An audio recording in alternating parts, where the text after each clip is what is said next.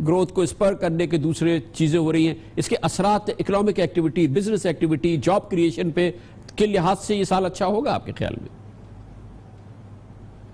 دیکھیے، اگر تاریخ دیکھ لیں پبلک سیکٹر ڈیولپمنٹ پروگرام کی تو 70% اس میں جو اماؤنٹ ہے وہ سیمنٹ، سریا اور سٹیل کے اوپر خرچ کر دی جاتی ہے اور اس کی عمارتیں تعمیر کر لی جاتی ہیں، اور اس میں سے 20% جو ہے وہ نئی گاڑیاں خرید لیتے ہیں بابو حضرات اس پروجیکٹ کے جو انچارج ہوتے ہیں.